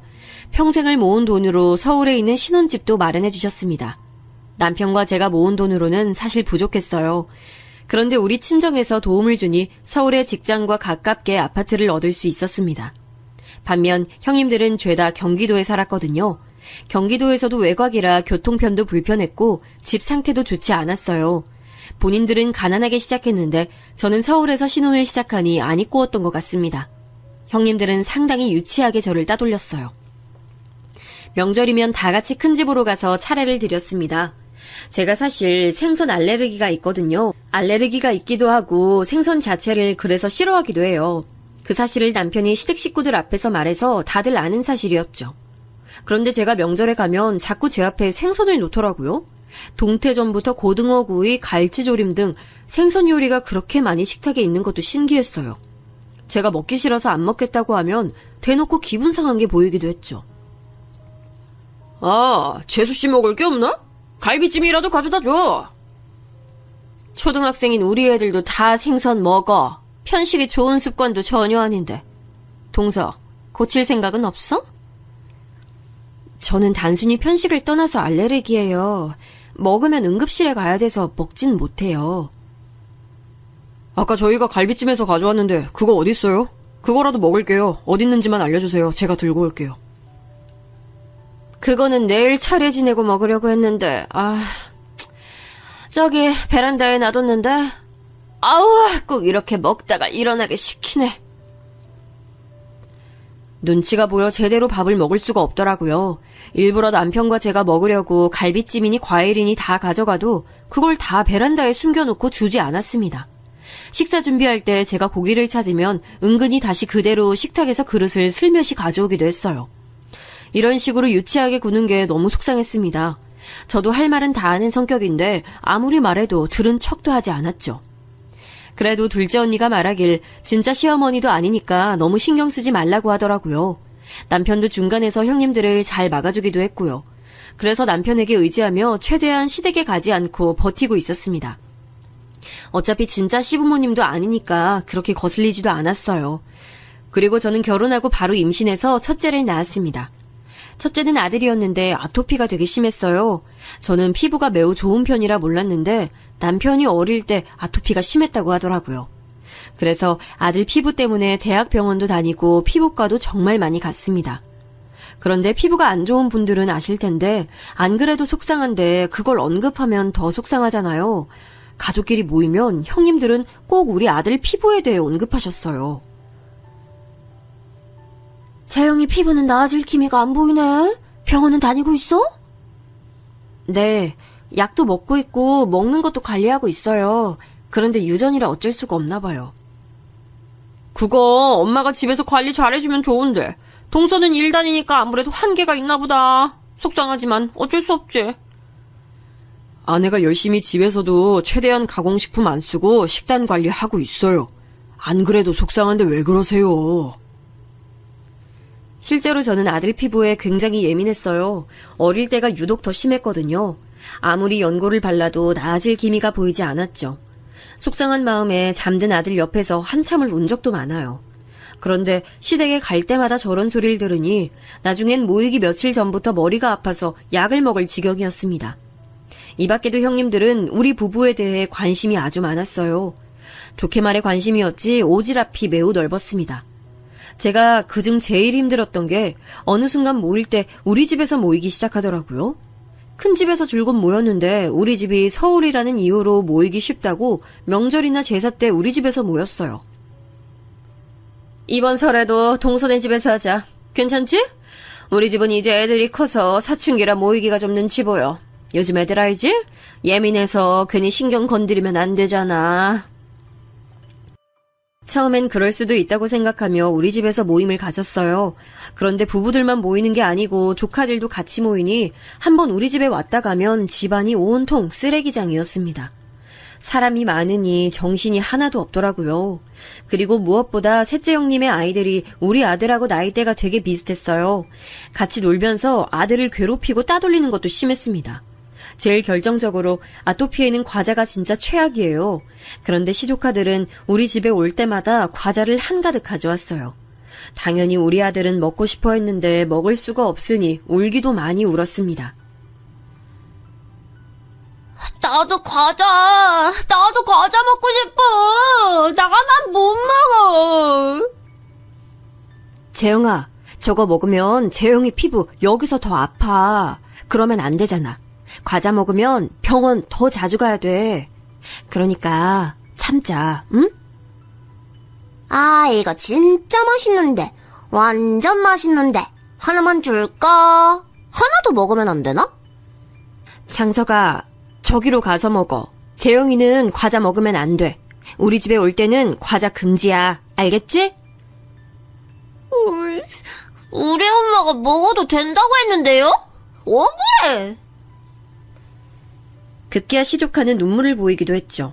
그 모습에 달려온 형님은 괜히 저에게 눈치를 주기도 했어요. 아니, 왜 동서는 애를 울려? 그냥 좋게 말하면 되잖아. 아니, 재영이 아토피가 우리 아들이 생기게 한 것도 아닌데. 집에 일부러 과자를 놔두지 않아서요. 아이니까 당연히 보면 먹고 싶죠. 그냥 이해를 해달라는 거였어요. 이런 식으로 사소하게 부딪히는 게 정말 많았습니다. 시어머니가 계시지 않아 시집살이는 문제는 전혀 없겠다고 생각했는데 아니었어요. 그렇게 스트레스를 받는 와중에 시아버지가 병상에 계시다 돌아가셨어요. 워낙 병원에 오래 계시기도 하셨고 지병이 있으셔서 예상한 죽음이었습니다. 그렇게 갑작스러운 소식은 아니었어요. 저는 시아버지와 유대감이 딱히 없어서 슬픈 마음이 크진 않았습니다. 제가 냉정한 게 아니고 진짜 저는 시아버지가 말씀하시는 것도 제대로 들은 적이 없어요. 당연히 남편 아빠고 어른이 돌아가신 거니까 속상하고 슬픈 마음은 있었죠. 하지만 그렇다고 제가 장례식장에서 엉엉 눈물이 나진 않았습니다. 그런데 형님들은 누가 보면 자기 본인 아버지가 돌아가신 것처럼 울었어요. 아주버님들보다 눈물을 많이 흘리는 모습을 보며 의아했는데 장례식이 끝나고 그 이유를 알게 됐습니다. 바로 시아버지가 돌아가시며 남기신 재산이 있었어요. 그 재산 분배를 두고 알게 모르게 눈치 싸움이 시작됐습니다. 그런데 저는 거기에 별로 끼고 싶지 않더라고요. 안 그래도 형님들을 생각하면 머리가 지끈거리고 편두통이 있었거든요. 그래서 남편에게 말해서 우리는 재산 분할에서 빠지겠다고 했죠. 막내 동서는 집에 돈이 많은가? 재산 정말 한두 푼도 안 받을 거야? 저희는 그냥 있는 것에 고마워하며 살게요. 진짜 괜찮아요. 시골 출신이라 무소유로 사는 건가? 그렇게 시아버지의 재산을 남편의 세 형들이 나누어 가졌습니다. 그러면서 경기도 외곽에 살던 형님들은 서울로 다 들어가게 됐어요. 원래 살던 집에 유산을 합쳐 서울로 들어오게 된 거죠. 그러다 보니 저는 더 괴롭게 됐습니다. 저는 앞서 말했듯 일하는 직장인이었어요. 그런데 큰형님을 제외한 2명의 형님들은 주부였어요. 그러니 남는 게 시간이었죠. 저는 주말에 쉬고 싶은데 뻑하면 연락이 왔어요. 동서, 우리 근교로 놀러가자. 동서 운전할 줄 알지? 우리는 못하니까 동서가 운전 대신해줬으면 좋겠어. 형님, 저 주중에 일해서 피곤해요. 혹시 다음 주에 가도 될까요? 제가 이번 주는 야근을 너무 많이 해서 힘들어요. 동서, 우리가 시부모님이 안 계시니까 형제들끼리 친하게 지내려고 그러는 거야. 이게 다 동서를 위해서 그러는 건데 속상하다. 우리끼리 친하게 지내면 좋잖아? 형님들은 가족 간의 화합을 굉장히 중요하게 생각했어요. 그도 그럴 것이 모이면 자기들끼린 편했거든요. 이미 친한 사이였고 또 아이들을 데리고 만나면 상대적으로 제일 젊은 제가 전담해서 돌봤습니다. 저라도 이런 관계였으면 모이려고 했을 것 같아요. 이렇게 제가 점점 스트레스를 받고 있을 때 마침 친정에서 연락이 왔어요. 부모님이 주말에 내려올 수 있냐고 하더라고요. 그래서 남편과 부모님을 뵈러 갔더니 부모님이 뜻밖의 말을 꺼내셨습니다. 그래서 우린 이제 여기서 벗어나서 제주도로 가려고. 근데 너희 언니들은 농사 짓는 게 싫대. 혹시 생각 있니? 너희야말로 서울에서 자리 잡고 사니까 생각이 없을 수도 있지만. 갑자기 농사 짓는 건 어려울 것 같은데. 그래도 생각은 해볼게요. 제가 살던 고향은 아빠가 태어난 곳이었습니다. 엄마는 고향이 제주도였어요. 그런데 이제 나이가 드셔서 농사를 짓는 것이 더는 무리라고 판단하셨대요. 그러면서 엄마의 고향인 제주도로 떠날 예정이라고 하셨죠. 제주도에서 노년을 보내겠다고 선언하셨습니다. 다행히 두 분 다 건강엔 이상이 전혀 없었어요. 그래서 여유롭게 살기 위해 떠난다고 하셨죠. 그 점은 저도 너무나도 응원했어요. 그런데 언니들은 농사 짓는 것이 싫다고 거절했다고 하더라고요. 처음엔 저도 저 제안을 듣고 수락하지 않으려고 했습니다. 잘 다니던 직장도 있었고 서울살이가 좋았거든요. 그런데 시간이 지나며 형님들이 서울로 와서 저를 괴롭게 만드는 게 늘어났어요.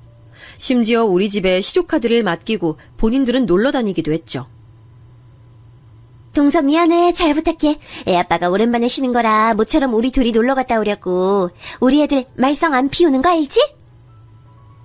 형수님, 그래도 이렇게 갑작스럽게 이러시면 다음부턴 이러지 말아주세요. 걱정 마요. 서방님 결혼하더니 아내밖에 모르네. 저도 주말이 유일하게 쉬는 날인데 아이들 먹는 건 아무거나 먹여도 되죠? 대충 라면 먹여. 고마워. 라면은 우리 집에 애초에 없는 음식이었어요. 아들이 아토피가 매우 심해서 밀가루 음식을 먹게 하지 않았거든요. 그런데 이런 식으로 시조카드를 우리 집에 맡기고 가면 아들은 자꾸 가공식품에 노출됐습니다. 애들끼리 놀러 나갔다가 음식을 잘못 먹어서 피부가 뒤집히는 날도 적지 않았어요. 그래서 제 정신적 고통도 고통이지만 아들을 위해 시골살이를 결심했습니다. 남편은 다행히 재택근무가 가능한 직종이었어요. 그래서 시골에 가서도 계속 일할 수가 있었습니다. 정말 다행이었죠. 반면 제 직장은 재택이 불가능한 구조라 저는 직장도 그만뒀어요. 하지만 아들의 피부 문제가 갈수록 심해져서 시골로 내려갔습니다. 실제로 매연과 안 좋은 공기가 가득한 서울이 아닌 사방에 높은 건물이 없는 시골에 가니 아들의 피부가 눈에 띄게 좋아졌어요. 밀가루 음식이 아닌 직접 재배한 유기농 채소들을 먹었거든요. 대학병원에서 받은 약보다 훨씬 효과가 좋았습니다. 그리고 저도 정신적으로 형님들과 멀어지니 살 것 같았어요. 해방감을 느끼게 됐죠. 엄마 이것 봐. 나 개울가에서 아빠랑 물고기 잡았어. 와, 우와, 엄마도 어릴 때 물고기 잡으면서 놀았는데 재밌었어? 실제로 시골에 와서 우리 가족의 사이는 더 좋아졌어요. 저도 스트레스를 받지 않으니 성격이 많이 좋아졌습니다. 그리고 농사를 짓기 시작했는데 이게 또 흥미롭더라고요. 의외로 농사에 재능이 있을 줄은 몰랐습니다. 남편과 아들과 같이 밭일을 하는 게 너무 즐거웠어요. 그리고 부모님이 나이대가 있으셔서 파는 방법이 한정적이었거든요. 저는 인터넷을 주로 사용할 줄 아는 세대니까 그 점을 이용했습니다. 재배하는 방법도 다양하게 시도했더니 생각보다 농사도 잘 됐어요. 그러면서 인터넷을 통해 농사 지은 것을 팔기 시작했습니다. 처음부터 잘 된 건 아니었는데 입소문이 났어요. 여러분 혹시 유행했던 샤인머스켓 들어보셨나요? 남편과 저는 초창기에 이 분야로 뛰어들었어요. 그리고 어마어마한 돈을 가지게 되었습니다. 물론 그 과정에서 밤에 잠도 제대로 잘 수가 없었어요. 제대로 결과물이 나오지 않으면 속상해서 잘 수가 없었죠. 사업이 성공하면서 남편은 재택으로 일하던 회사도 그만두게 됐습니다. 너무 바빠서 우리 둘은 시댁 행사에도 참여하지 못할 정도였어요. 아니 시골 내려가더니 아예 연락을 끄는 거야? 아무리 그래도 얼굴은 비춰야 얘의지. 곧 아버님 제사니까 올라와. 알겠어? 동서, 그러는 거 아니야. 사람이 도리라는 게 있는 거야. 시부모님이 안 계셔도 사람이 기본적인 예의는 있어야지. 아닌 건 아닌 거야. 아, 네. 저희가 너무 바빠서 어쩔 수가 없었어요. 얼굴 비출게요. 실제로 저와 남편은 2년 동안 시댁 식구들의 얼굴을 보지 않았거든요. 시간이 지나며 저도 악감정이 사그라들어서 오랜만에 서울로 가게 됐습니다. 가면서 샤인머스켓 박스를 챙겨가서 선물도 드렸죠. 아, 이거 농사 짓는 거야? 시골살인 좀 어때? 거기 주변에 아무것도 없잖아. 너희 말고 다른 사람이 살긴 하지? 밤에 귀신 나오는 거 아니야? 무섭겠다. 괜찮아요. 그래도 근처 도시로 가면 있을 건 다 있어서 불편함이 없어요. 실제로 재영이 피부도 전보다 괜찮아졌으니까 다행이죠. 그건 그래. 확실히 공기가 좋아서 그런가? 아, 동서. 우리 그럼 이번 여름엔 동서네 집에 가서 휴가 보내자. 나도 그 지역 한 번도 안 가봤거든. 그거 좋은 생각이네. 그래, 우리 동서네 집에 좀 놀러 갈게. 이사 가고 집들이도 안 갔잖아? 난 평생을 도시에서 살아서 시골에서 어떻게 사는지도 너무 궁금하다. 막 감자 캐서 먹나? 아, 그냥 뭐 사는 건 다 비슷하죠. 그런데 남편하고 제가 정말 너무 바빠요. 그래서 형님들이 오셔도 신경을 잘 못 써드려요. 그러면 저희가 너무 죄송하니까. 에이, 아니야. 우리 그냥 냅둬도 돼. 우리끼리 알아서 잘 놀게. 그럼 이번 여름 휴가는 동서네 집에서 보내는 걸로 하자. 애들한테도 시골이 불편해도 좋은 경험은 되겠네. 남편하고 상의하고 알려드릴게요. 그런데 진짜 저희 집 시골이라 주변에 뭐 없고 불편하실 텐데. 아깐 괜찮다며. 아, 그러지 말고 좀 놀러 가자. 그런데 불편할 수도 있으니까 우리가 많이 챙겨가야겠네. 동서야 뭐 시골 출신이니까 괜찮겠지만 우린 아니잖아. 주변에 뭐 약국은 있나? 일단 저는 알겠다고 대답은 했습니다. 그리고 초대하지 않으면 그만이니까요. 여름이 되고 실제로 휴가 계획을 세우기 시작했어요. 그런데 마침 제가 그때 둘째를 임신하게 되면서 흐지부지 됐습니다. 아직 세상에 나오지도 않은 둘째에게 얼마나 고마웠는지 몰라요. 몸조리를 핑계로 시댁 식구들을 부르지 않았죠. 제가 서울에서 형님들에게 너무 많이 당해서 일부러 피하고 싶었는데 그 명분이 생겨 좋았습니다. 그리고 남편과 제가 하는 농사는 날이 갈수록 잘 됐어요. 그래서 직원도 뽑아서 일하게 됐습니다. 그런데 아무리 돈이 많아도 집을 더 화려하게 짓거나 하진 않았어요. 그 집은 제가 예전에 살던 집이라 추억이 많기도 했고 또 누구한테 보이는 삶이 아닌 우리 가족이 만족하는 집이라 그 상태로도 좋았습니다. 그리고 저는 원래 물욕이 없는 사람이라 명품이나 다른 것에도 진짜 관심이 전혀 없었어요. 돈은 당연히 많을수록 좋지만 그렇다고 그걸 저를 치장하는 것에 투자하고 싶은 마음은 없었습니다. 그런데 저와 달리 남편은 경우가 달랐어요. 남편은 다른 건 진짜 괜찮았는데 유독 차에 관심이 많았습니다. 남자들은 이런 경우가 많죠? 여보, 또 슈퍼카 사진 보고 있어? 그러면 하나 사. 당신 그렇게 가지고 싶어 했던 거잖아. 이거 진짜 비싸. 5억이나 하는 거라 탁 사기엔 부담스러워. 당신 나 따라서 시골 와서 고생 많이 했잖아. 우리가 돈을 못 버는 것도 아닌데 왜 그래? 괜찮으니까 그냥 사자. 예전부터 사고 싶어 했잖아. 그럼 나 진짜 사도 될까? 고마워. 이거 타고 우리 전국 일주 다니자. 남편은 매우 기뻐했어요. 신이 나서 그 자리에서 방방 뛰는 남편을 보며 이 맛에 돈을 버는 거구나 느끼게 됐죠. 둘째를 핑계로 제가 시댁 식구들과 거의 또 연락두절이 됐잖아요. 갑자기 어느 날 한밤중에 둘째 형님에게 연락이 왔습니다. 동서, 혹시 지금 1,000만 원 빌려줄 수 있을까? 내가 오죽하면 이런 부탁을 동서한테 하겠어? 우리가 지금 남편하고 급하게 쓸 곳이 있어. 네? 갑자기요? 형님, 지금 새벽 2시잖아요. 그리고 무슨 일 때문에 그러시는데요? 내가 나중에 사정은 설명할게. 진짜 급한 일이라 그래. 동서 시골에서 농사 짓는다며. 그럼 큰 돈 만지지 않아? 일단 1,000만 원은 저희한테도 큰 돈이에요. 그 돈이 어떻게 쓰일지도 모르는데 당황스러워요. 형님, 사정은 안타깝지만. 아니 저번에 서방님 말하는 거 들어보니까 꽤 돈 만지는 것 같던데? 거짓말이었어? 그래. 그렇게 시골에서 너희끼리 잘 먹고 잘 살아, 형님, 저 지금 너무 당황스러워요. 제가 그런 말 들을 정도로 잘못한 건가요? 있는 척은 다 하더니. 그래, 얼마나 잘 사는지 보자. 너무 당황스럽기도 했고 새벽에 갑자기 저러니까 당연히 저는 거절했죠. 평소에 친밀하게 연락하는 사이면 모르겠는데 그것도 아니었으니까요. 둘째 아주버님은 다음 날에 남편에게 연락해서 똑같이 돈을 빌려달라고 했더라고요. 당연히 남편은 거절했죠. 사실 그 당시 우리 부부에게 1,000만 원은 그리 큰 돈이 아니었습니다. 마음만 먹으면 하루에도 벌 수 있는 돈이었어요. 그런데 저는 형님들에게 좋은 감정이 있지 않았기 때문에 주지 않았어요. 특히 둘째 형님은 특유의 표정과 가식으로 저를 힘들게 했었거든요. 또 둘째 형님이 되게 허영심이 심하세요. 그래서 시댁에 갈 때마다 저를 위아래로 훑어보며 오늘은 어떤 옷을 입었는지 꼭 훑어보는 편이었거든요. 예를 들어 이런 적도 있었습니다. 동서, 그거 옷 백화점에서 산 거야? 아니요. 그냥 인터넷에서 쇼핑했어요.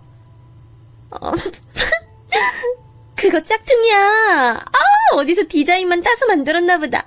그거 백화점에서 파는 명품 디자인이거든. 난 동서가 알고 입은 줄 알았네. 내가 알려줘서 다행이다. 어디 가서 그런 거 입으면 무시당할 수도 있잖아. 제가 명품엔 관심이 없어서요. 어쨌든 알려주셔서 감사해요. 관심이 없는 거랑 그건 다른 문제 같은데. 뭐 어쨌든 동서는 내가 있어서 다행이다. 알려주는 사람이 있어야 나중에 어디 가서 변명이라도 하지. 이런 식으로 명품에 관심이 많았어요. 그런데 제가 알기로 둘째 아주버님이 돈을 잘 버시는 편은 아니었거든요. 그래서 의아했었는데 갑자기 돈을 빌려달라니까 빌려주기가 당연히 싫었죠. 남편에게 넌지시 물어봤더니 어디서 사채를 쓴 것 같다고 말하더라고요. 평소에 하는 걸 보면 딱히 놀랄 만한 소식은 아니었어요. 돈이라는 게 한 번이 두 번이 되는 경우가 많잖아요.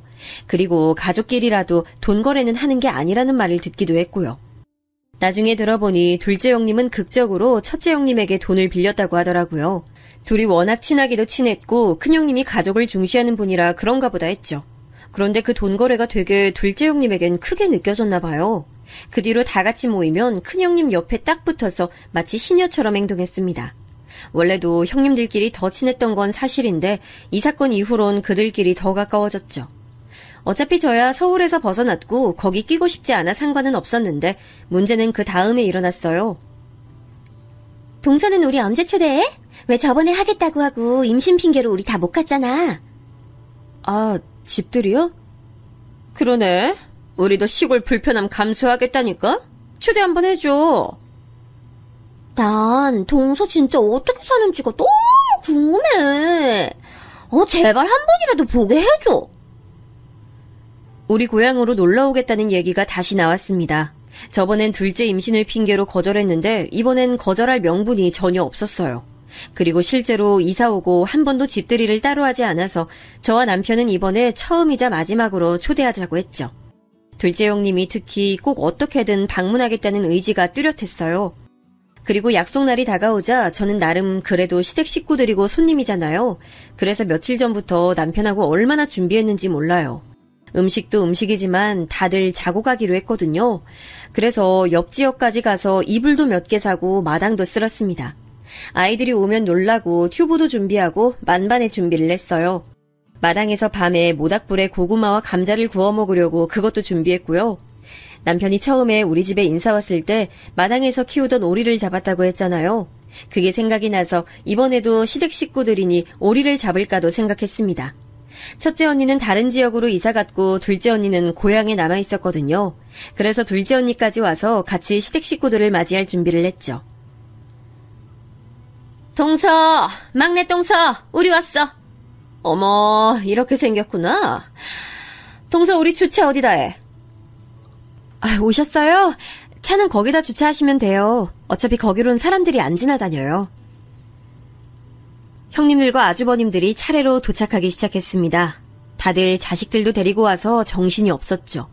주차 자리 때문에 남편의 비싼 슈퍼카는 창고로 넣어놨습니다. 아이들이 뛰어놀기 좋은 곳이라 다들 너무 신나하더라고요.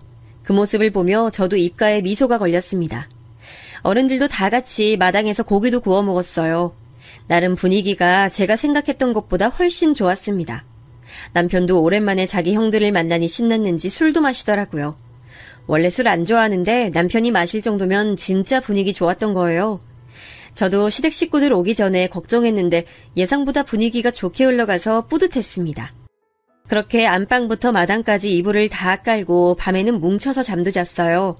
마당에 텐트를 치고 아이들은 거기서 재웠더니 너무 좋아하더라고요. 이렇게 분위기가 좋아서 저도 제 마음을 고쳐먹으려고 생각했을 정도였습니다. 물론 그 다짐은 오래가지 않았어요. 다음날 오전에 산산조각이 났거든요. 닭이 우는 소리에 잠에서 깨어 아침을 준비하기 시작했습니다. 형님들이 손님이라 손 벌리긴 싫더라고요. 또 우리 집 부엌이니 제가 다 하는 게 편했어요. 그래서 혼자 열심히 부엌에서 밥도 짓고 된장찌개도 만들고 있었어요. 그런데 둘째 형님이 깼는지 부엌으로 들어오더라고요. 둘째 형님을 선두로 다른 형님들도 깨어났습니다. 저는 도와주지 않아도 된다고 하고 형님들 보고 편히 쉬고 계시라고 했어요. 그리고 상을 차리는데 진짜 한 명도 도와주지 않더라고요. 그래도 진짜 그때까진 괜찮았습니다. 그런데 제가 마당으로 나가서 상추를 따려고 했더니 형님들이 모여 있었어요. 웃으면서 다가가던데 제 욕을 하고 있더라고요. 나는 서울로 절대 안 오길래 되게 대단한 집에서 사는 줄 알았어. 근데 이게 뭐야? 나 어제 깜짝 놀랐잖아. 그러니까요. 어쩐지 농사 크게 됐다니 뭐니 했을 때 놀랐는데 허언증 같아요. 난 화장실 보고 놀랐잖아요. 아무리 옛날 집이어도 심했어. 아토피 다 나았다던데. 아토피 도망갈 것 같아. 형님들과 사이가 좋아졌다고 착각한 스스로가 원망스러웠어요. 어제 사실 분위기가 좋아서 다음에도 놀러오라고 초대했었거든요. 그리고 다른 것보다 아들의 아토피로 저러는 게 너무 심기가 불편했습니다. 그래서 다가가서 제대로 따졌죠. 형님들 진짜 너무하시네요. 어떻게 그렇게 말씀하세요? 어머 깜짝이야. 다 들었어? 아니 뭐 근데 없는 말 한 건 아니잖아? 이렇게 후진 곳에 사는 줄은 몰랐어. 진짜 너무 불쌍하고 짠해. 우리한테 돈 못 빌려준 이유가 있었구나? 이해해. 이렇게 힘들게 사는 줄은 몰랐지. 저희 그렇게 힘들게 살지 않아요. 그리고 아무리 그래도 아들 아토피로 그러는 건 아니죠. 제가 얼마나 마음고생했는지 아시잖아요. 그냥 장난으로 한 말이지. 그리고 뭐 우리가 없는 말 했니? 자기의 잘못을 모르는 형님들의 적반하장 태도에 더 화가 났습니다. 마침 어젯밤에 셋이 돈 얘기로 다들 힘들어했던 것을 알고 있었거든요. 그래서 이왕이면 우리 집이 꽤 산다는 것을 형님들에게 보여주고 싶었죠. 그래서 아무 말 없이 창고로 걸어갔어요. 마침 마당에 있어서 창고가 가까웠거든요. 창고 문을 열자 남편의 5억짜리 슈퍼카가 보였습니다. 그걸 보자 형님들의 눈이 아주 말도 안 되게 커졌어요. 이렇게 살아도 있을 건 다 있고요. 우리가 돈이 없어서 빌려주지 않은 게 아니고 둘째 형님 돈은 그냥 빌려주기 싫어서 그랬던 거예요. 아니, 뭐야. 그럼 돈이 있는데 없는 척한 거야? 아니, 근데 세상에 저게 뭐야? 어머! 다들 뭐해? 저차? 대박! 웬일이야? 야, 막내 너 성공했구나! 야, 이거 텔레비전에서만 보던 건데? 마당에서 웅성거리는 소리가 들리자 다들 밖으로 나왔어요. 그러면서 남편의 슈퍼카를 구경하기 시작했습니다. 둘째 아주버님은 차를 보더니 남편에게 은근히 돈을 빌려달라고 하더라고요. 당연히 남편은 거절했죠. 형님들은 온몸을 부들부들 떨며 저를 쳐다봤습니다. 얼마나 통쾌했는지 몰라요. 쓸데없는 허영심에 가득 차서 명품이니 뭐니 관심 가지는 것보다 이렇게 하나 큰 걸 가지는 게 더 좋더라고요. 다 우리가 고생해서 번 돈으로 산 거예요. 누구처럼 대출받아서 겨우 갚아나가는 삶이 아니고요. 저 말을 마지막으로 했더니 둘째 형님은 온몸이 새빨개진 채로 저를 노려봤습니다. 하나도 무섭지 않고 우스웠어요. 아주 통쾌해서 전날은 두 다리 잘 뻗고 잠이 들었죠. 그 뒤로는 형님들은 창피한지 연락도 오지 않았고 남편에게 아주버님들이 주기적으로 돈을 빌려달라는 연락이 오고 있어요. 당연히 남편은 거절하고 있고요. 그렇게 저를 무시하더니 이제는 명절에 형님들을 봐도 오히려 제 눈을 피하더라고요. 가볍게 무시하고 아주 행복하게 남편과 시골에서 두 남매를 키우고 있습니다. 여기까지가 제 사연이에요. 저는 저날이 제 인생에서 가장 통쾌한 날이었는데 여러분도 재밌게 들으셨으면 좋겠네요.